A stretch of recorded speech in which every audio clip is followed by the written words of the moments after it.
Të nderuar të shikues, mirëmbrëma dhe mirëserdhët në një edicion tjetër të emisionit ton Bashkimi Evropian dhe ne.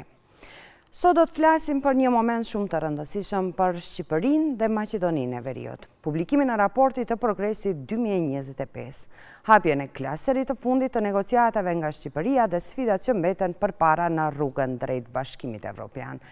Për të analizuar këto zhvillime me qartësi dhe për të kuptuar dinamikat e vërteta të procesit të zgjerimit, do të lidhim drejt për drejt, kam kënaqësinë, një nga diplomatët më të njohur shqiptar, një nga zërat më autoritativ për integrimin rajonal, ish ambasadorin e Shqipërisë në Maqedoninë e Veriut dhe drejtorin e ekzekutiv të Qendrës Shqiptare për Qeverisje të Mirë, zotin Arben Çejku. Përshëndetje, faleminderit për ftesën. Është kënaqësi çdo herë që ju kemi këtu në emisionin ton, është nder për ne. Ju faleminderit që pranuat. Zoti Çejku, do të filloja pak do doja të fillojmë me emisionin me një pyetje e cila do t'ju kthem pak në retrospektiv. Ju keni shërbyer si ambasadori i Shqipërisë në Maqedoninë e Veriut në periudhën 2009-2013 dhe gjithashtu keni qenë dekani i korpusit diplomatik. Do doja pak të thoni për atë periudhë, si e kujtoni ju, si kanë qenë ato raportet dypalëshe mes Maqedonisë së Veriut dhe Shqipërisë? Kam qenë shumë i nderuar në fakt të përfaqësoj Shqipërinë dhe të drejtoj misionin diplomatik të Shqipërisë në një vend fqinj, në një vend mik me një specifik të jashtëzakonshme për mundësi bashkëpunimi, siç është Maqedonia e Veriut dhe siç është faktori shqiptar, faktori shtetformues në Maqedoninë e Veriut dhe jemi përpjekur që gjatë asaj periudhe të bëjmë të realizojmë disa nga marrëveshjet e arritura. E kemi filluar me heqjen e vizave, e kemi vazhduar me heqjen e pasaportave, mundësinë e qarkullimit vetëm me kartë identitetit dhe sigurisht që jemi ballafaqur edhe me sfida të tjera siç kanë qenë provokimet e pa denja që u bën atë kohë lidhur me shqiptarët, siç ishte enciklopedia, apo disa përpjekje të tjera të politikave të vjetra që provokuan unitetin brenda marrëdhënieve etnike në Maqedoninë e Veriut, por indirekt edhe klimën e marrëdhënieve me Shqipërinë. Megjithatë, ja kemi dalë që të shënojmë një progres në këto marrëdhënie dhe shpreh mirënjohjen për të gjithë ato aktorë dhe faktorë që ndihmuan në realizimin e disa marrëveshjeve dhe në çuarjen përpara të marrëdhënieve tona, të cilat janë marrëdhënie shembullore dhe unë mund të them me plot bindjen që marrëdhëniet e Shqipërisë me Maqedoninë e Veriut që nga viti 1991 në vazhdim kanë qenë marrëdhëniet më të konsoliduara të Shqipërisë me një vend në rajon, të cilat pavarësisht sfidave që kanë patur të dyja vendet, që janë ballafaqur edhe me probleme të brendshme, në thelbin e tyre kanë qenë marrëdhënie të një fuqiësie shembullore dhe mendoj se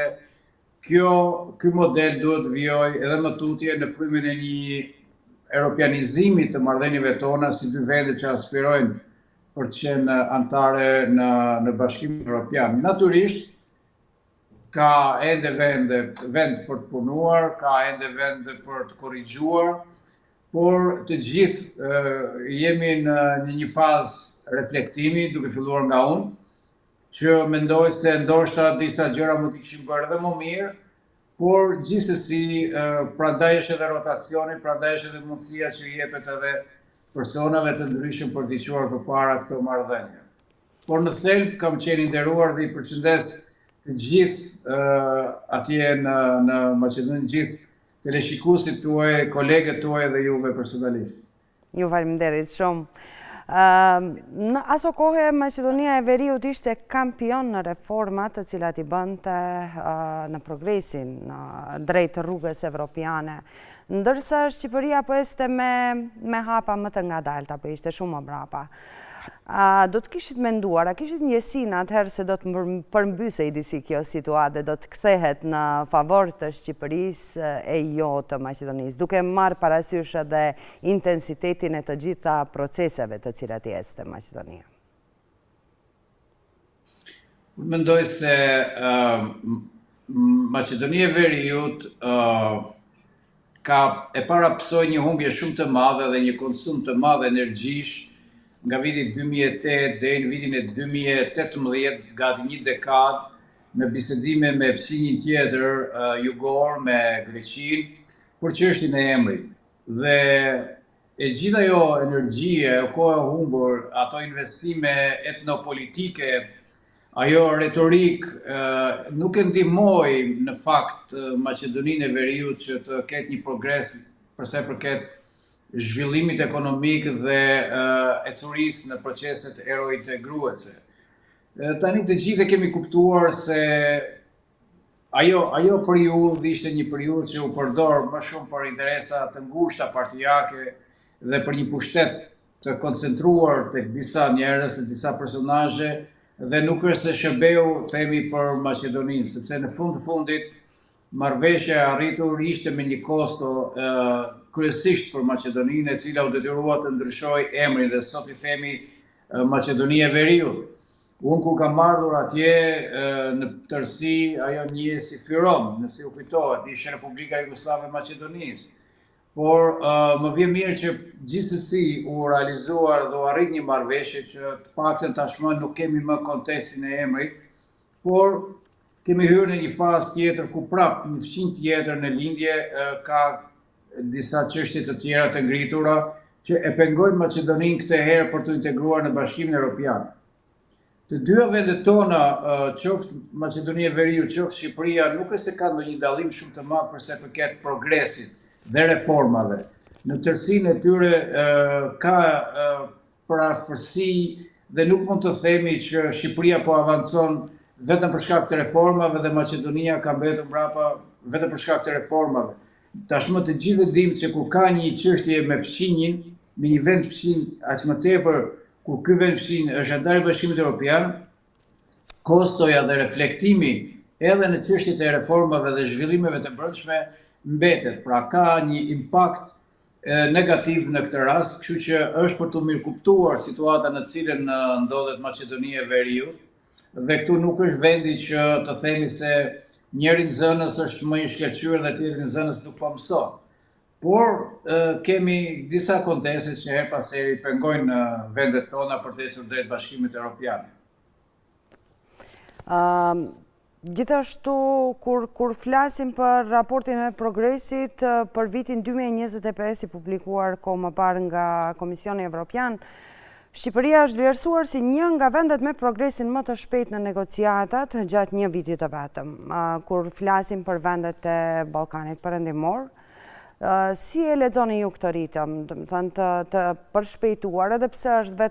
vetëm janë hapur kapitujt apo jo,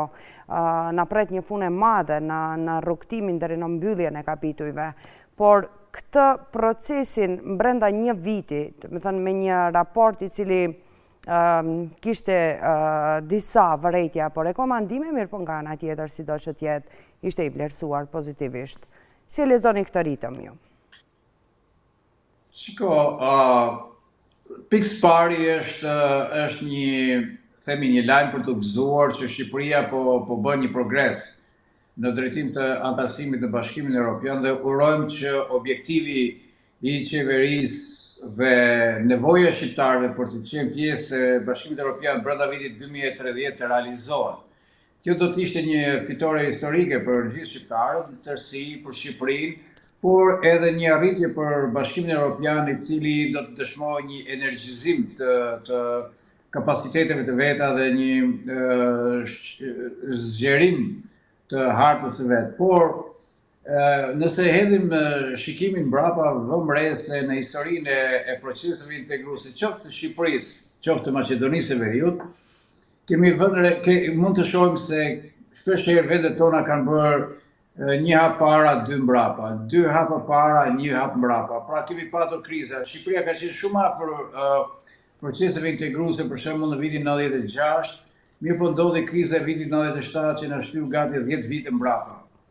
Maqedonia pati progresin e vet në raport me Shqipërinë, pastaj erdhi çështja e emrit dhe kontestit të emrit me Greqinë.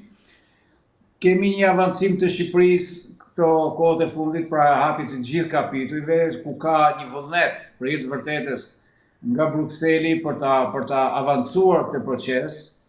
ka dhe një kontest geostrategjik për sa i përket çështjeve rajonale dhe marrëdhënieve të Bashkimit Evropian me Ukrainën dhe rajone të tjera dhe krizat e ardhshme. Dhe në këtë aspekt Shqipëria është mbështetur dhe është mirëkuptuar, është përkrahur, të themi, për të ecur përpara drejt integrimit dhe është dëshmuar një vullnet pozitiv, ndoshta më shumë nga ana e Brukselit, për të hapur këto negociata dhe për të hapur të gjithë kapitujt e negociatave dhe të antarësimit. Kjo është një anë e medaljes që duhet përshëndetur, por mund të them se sfidat për Shqipërinë tani fillojnë dhe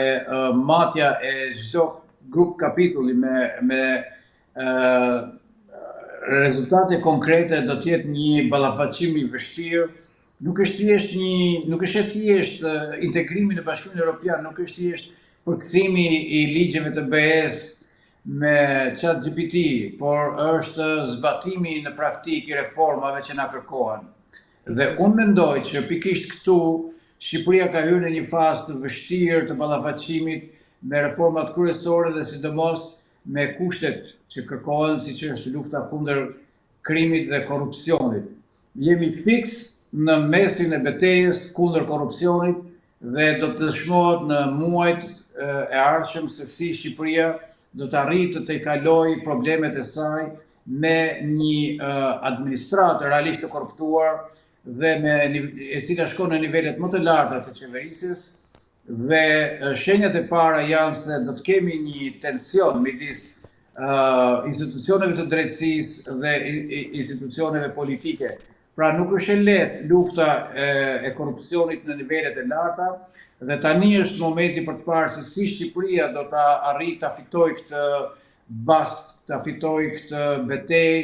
shumë të rëndësishme. Edhe mund të them këtu se një nga faktorët kryesorë që ka ndikuar në simpatinë dhe mbështetjen e Shqipërisë për të hapur gjithë grup kapitujt është edhe lufta që ajo po bën nga kundër korrupsionit dhe punat që po bën SPAK, Prokuroria Speciale.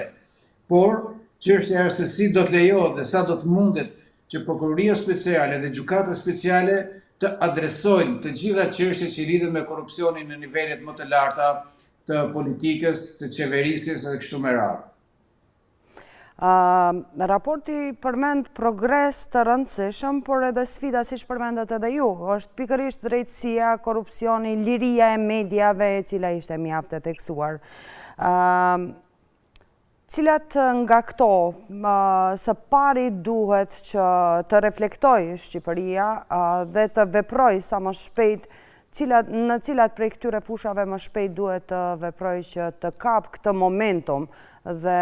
të jetë një ndër vendet e cila edhe do të përmbyll kapitujt, apo do të tejkalon këtë sfidë të rëndësishme, siç e përmendet, pra mbylljen e kapitujve, se hapja ndoshta është një proces, por mbyllja do të jetë ajo që do të jetë më sfiduese për Shqipërinë. Mendoj që viti në vazhdim, në cilin sapo kemi hyrë, do të jetë shumë i rëndësishëm për ecurinë e Shqipërisë për sa i përket ambicës së saj për antarësim në Bashkimin Evropian. Pra, mund të themi se pjesa teorike dhe pjesa e shprehjes së vullnetit është konsumuar me hapjen e të gjithë grup kapitujve. Tani ne duhet të dëshmojmë edhe një herë se si do dim ta menaxhojmë këtë ballafaqim që kemi midis korrupsionit, krimit organizuar dhe drejtësisë. Është çështje e prioriteteve edhe publike. Populli shqiptar në Shqipëri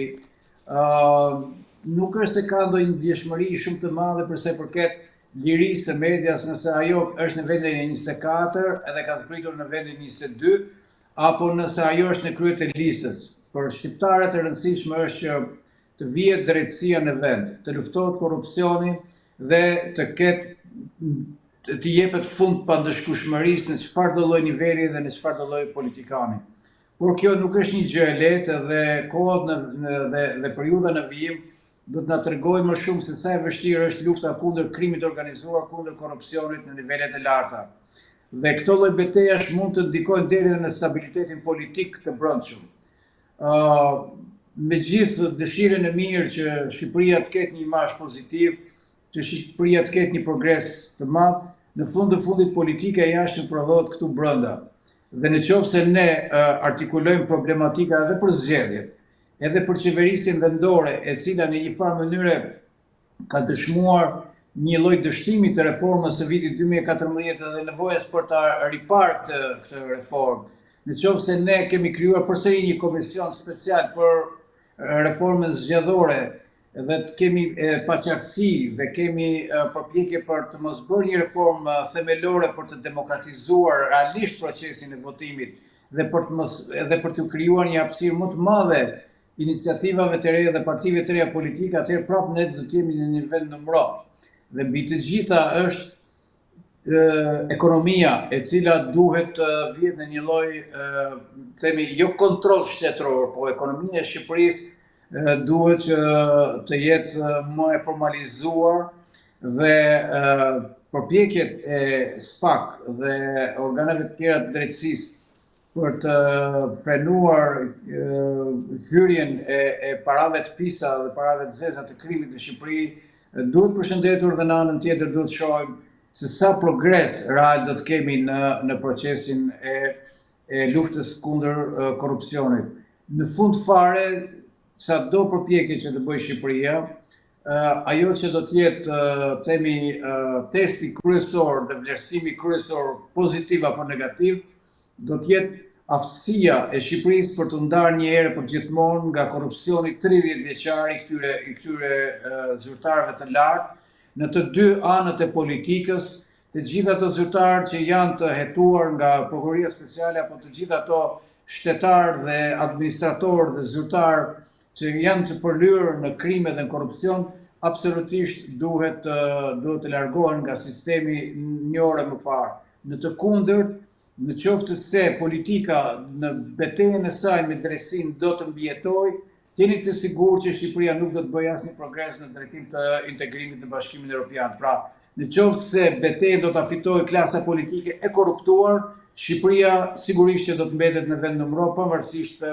raport progresit, pavarësisht hapjes së gjithë grup kapitujve. Duke marrë parasysh përmendet shumë momente të rëndësishme në këtë proces, pasi që ju si analist dhe njohësi mirë i rrethanave përveç se në Ballkan dhe gjeopolitike, e dini se Maqedonia e Veriut bëri një kompromis siç e përmendët me emrin, tani kemi edhe një sfidë tjetër, ndryshimet kushtetuese, të cilat mbesin si kusht kryesor për hapjen e kapitullit parë.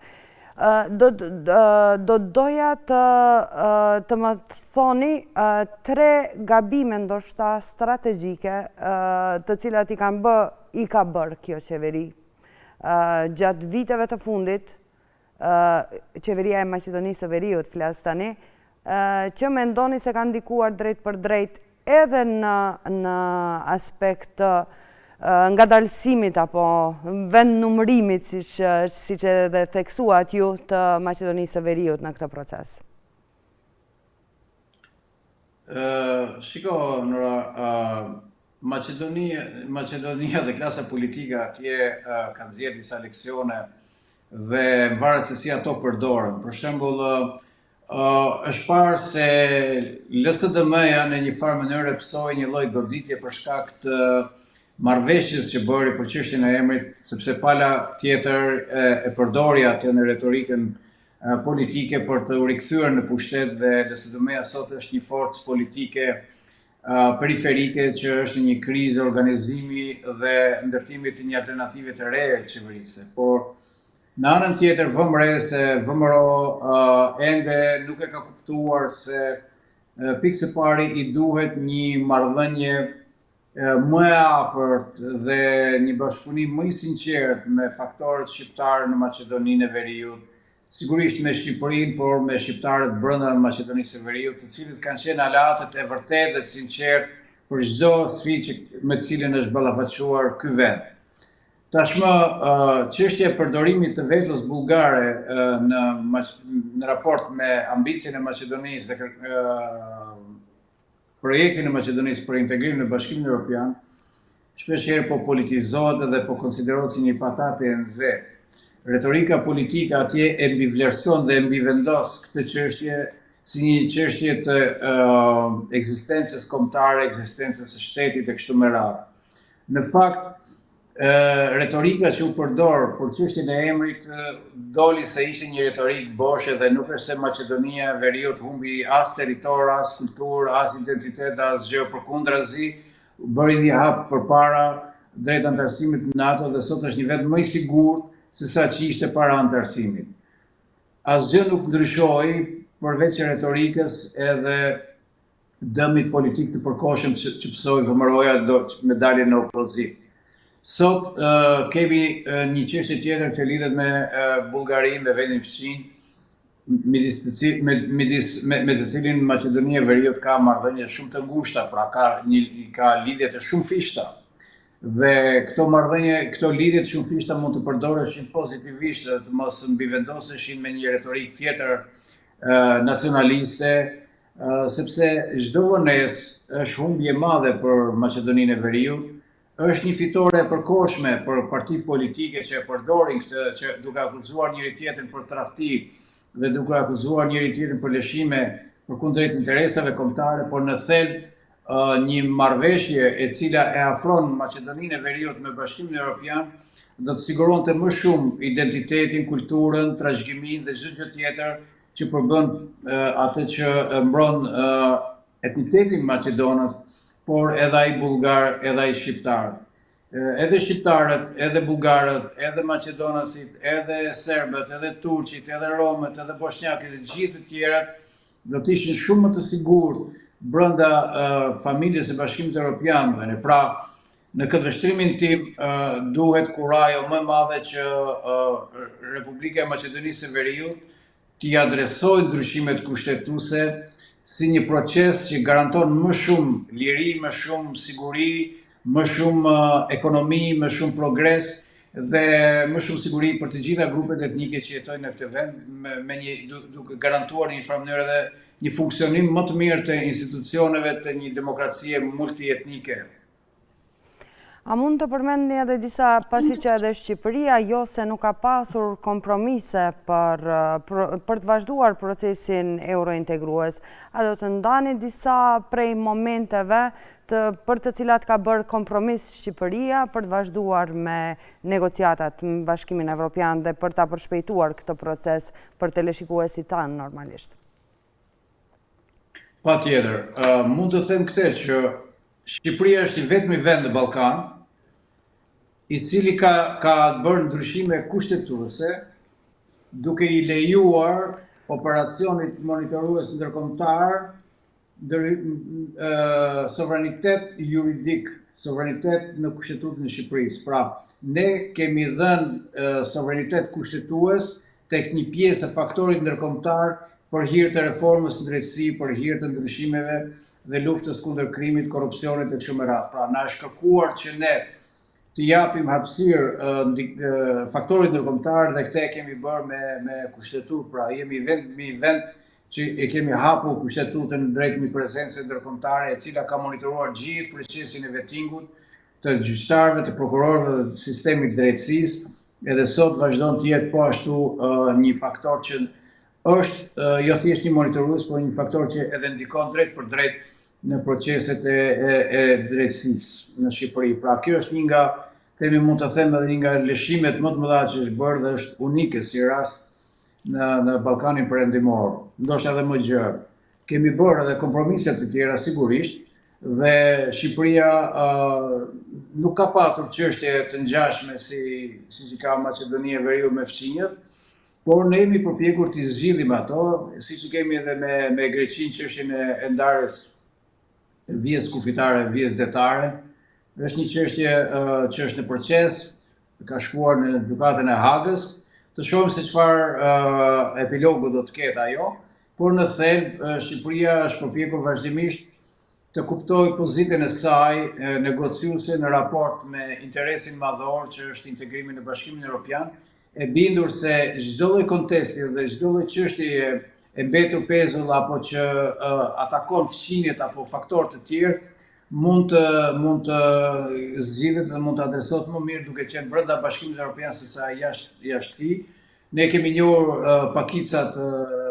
kombëtare, kemi njohur pakicën greke, kemi njohur sigurisht edhe pakicën maqedone, por edhe atë bullgare. Pra në tërësi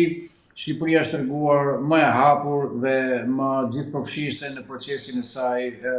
të integrimit, pavarësisht problemeve të brendshme që janë probleme që trashëgohen edhe nga e kaluara, janë probleme që lidhen edhe me vetë specifikat e vendit tonë, si një nga vendet më të varfra të Europës para viteve 90 dhe një nga vendet me një tranzicion shumë dinamik,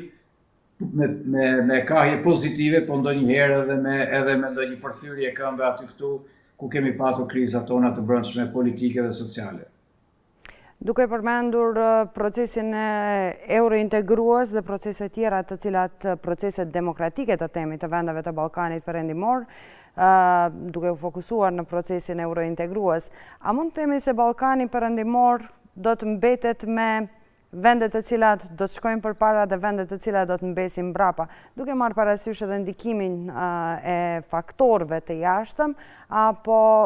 situatën gjeopolitike në të cilën ndodhemi momentalisht, dhe ndikimin, influencën e shteteve të tjera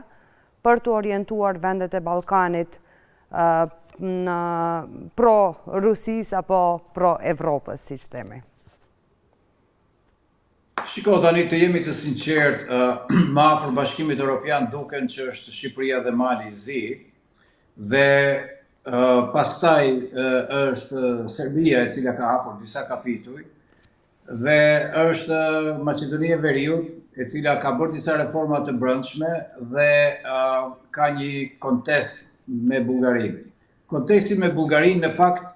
shpeshherë është përdorur edhe për të frenuar reformat e brendshme dhe për të shmangur adresimit e disa sfidave të brendshme.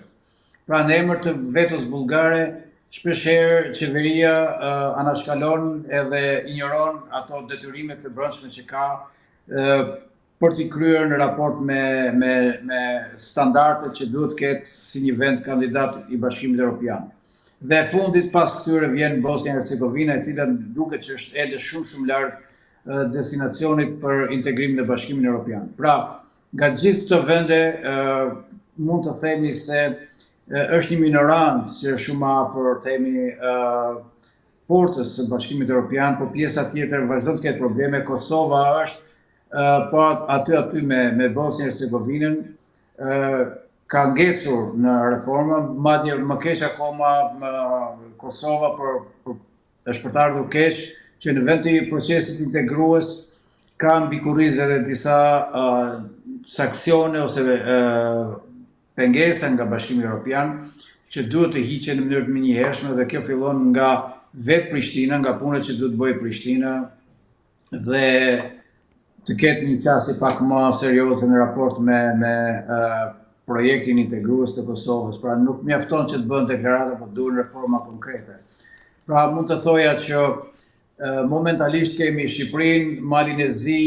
Maqedoninë që është afër dhe Serbinë, kurse Bosnia e Hercegovina dhe Kosova janë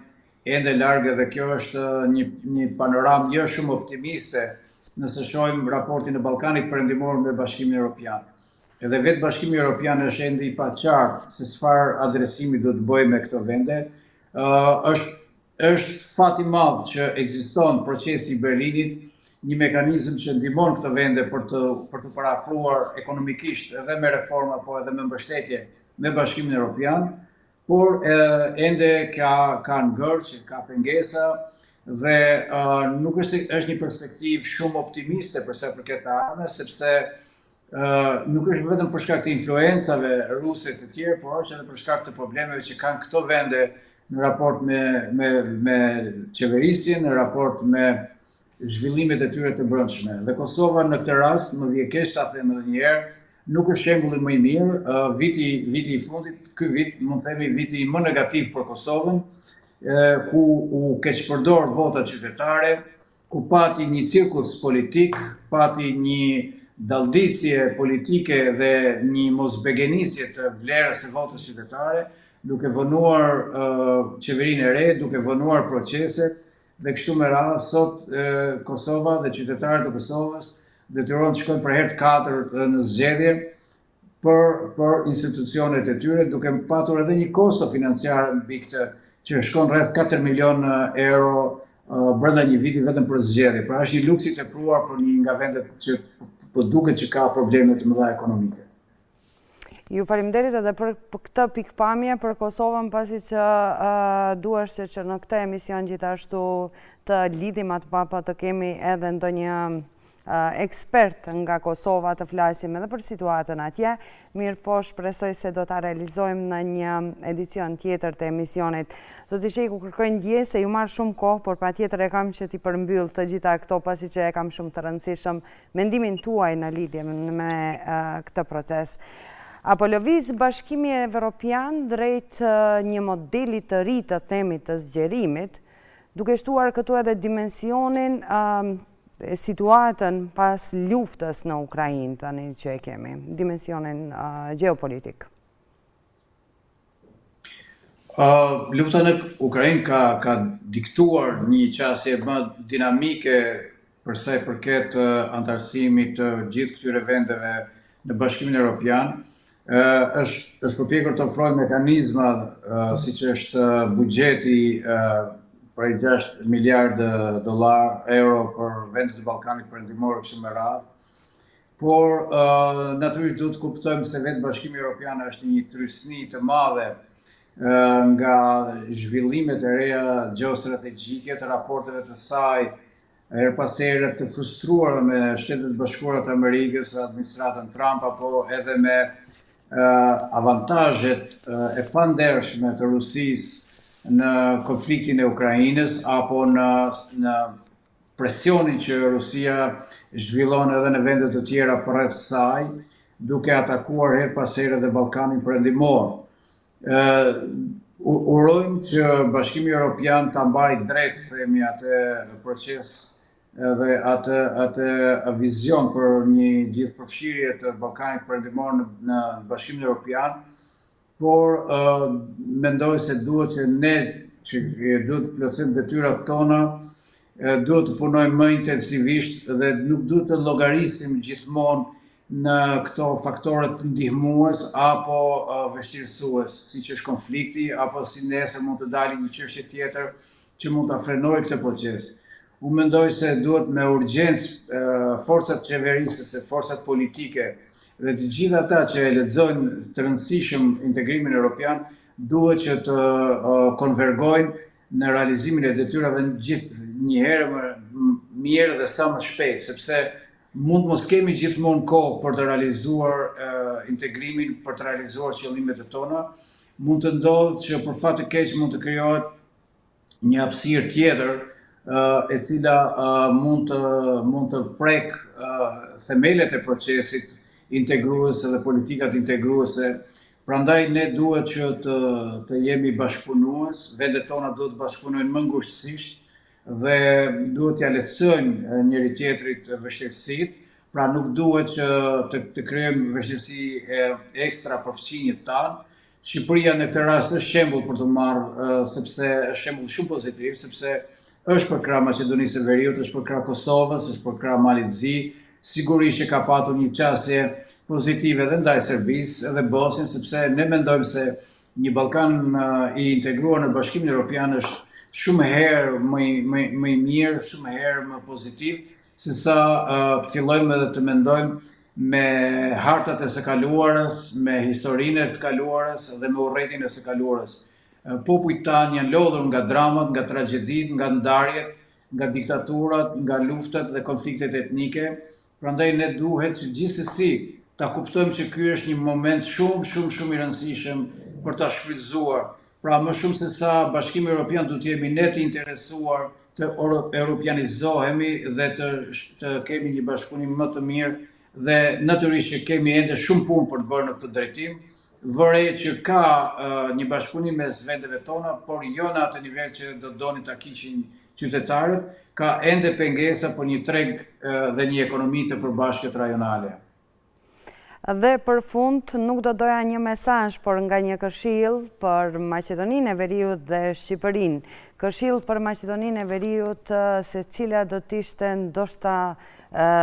momenti çka duhet të ndryshoj urgjentisht për ta vazhduar këtë proces drejt Bashkimit Evropian dhe për t'i thelluar, pasi që kemi marrëdhënie dypaleshe të mira, dhe një këshill për Shqipërinë, çfarë duhet të shmang për mos ta humbur këtë drejtimin historik në rrugën e proceseve eurointegruese. Për Shqipërinë, mund të them se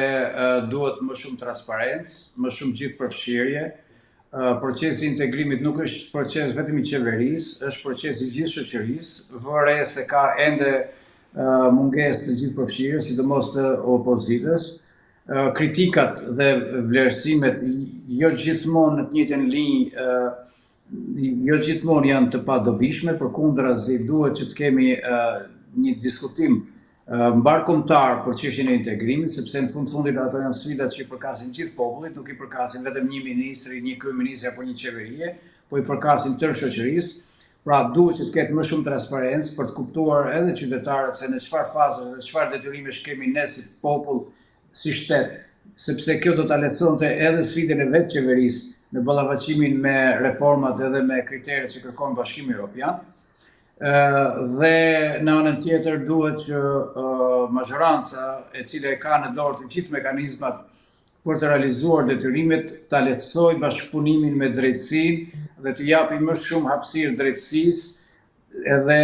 të tregojmë që të jemi shembulli serioz dhe shembulli më i mirë që reforma në drejtësi jep rezultate konkrete për të luftuar krimin, korrupsionin dhe për ta bërë një shoqëri më të drejtë dhe më të barabartë dhe institucionet më funksionale, më transparente dhe më llogaridhënëse. Për sa përket Maqedonisë së Veriut, sigurisht që duke ndjekur gjitha zhvillimet e brendshme, mund të them vetëm kaq se duhet të kuptojmë përfundimisht që pa një marrëdhënie vllazërore me shqiptarët në Republikën e Maqedonisë, Republika e Maqedonisë nuk mund të bëjë hapa përpara. Në qoftë se ka iluzione se shqiptarët mund të përdoren, mund të keq përdoren, mund të menaxhohen më lehtë duke i përqarë politikisht, duke krijuar grupacione politike që mund të themi mund të jepet shumë pak pushtet, por dhe me aq pak pushtet mund të menaxhohet e tëra, është një gabim, është një iluzion. Shqiptarët në Republikën e Maqedonisë janë faktori më i rëndësishëm për stabilitetin e atij vendi, qoftë stabiliteti financiar, qoftë ekonomik, qoftë shoqëror, qoftë politik, gjeopolitik apo si doni ta quani ju.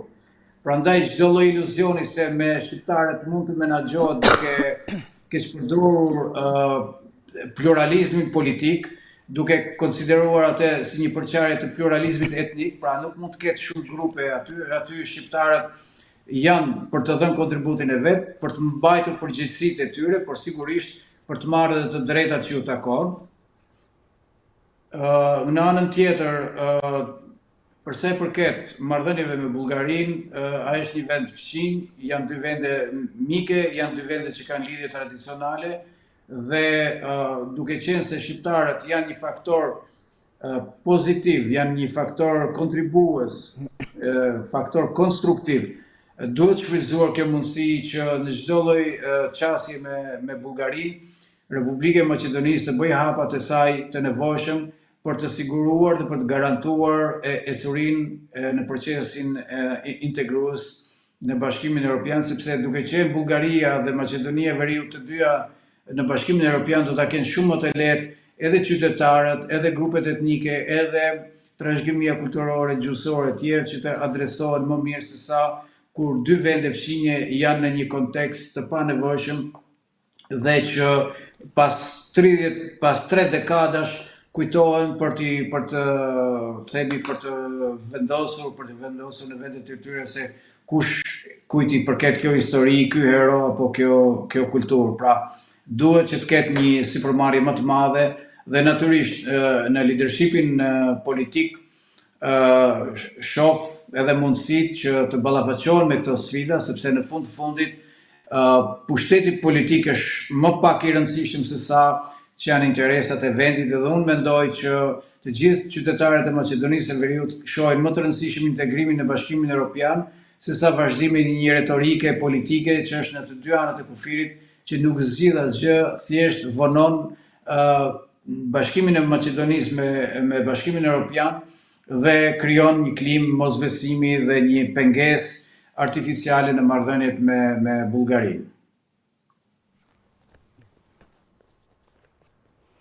Zoti Qejku, më mbetet ju falenderoj shumë që ishit pjesë e këtij emisioni. Për ne, qytetarët tanë të cilët ka një respekt të veçantë për punën tuaj dhe kontributin që keni dhënë gjatë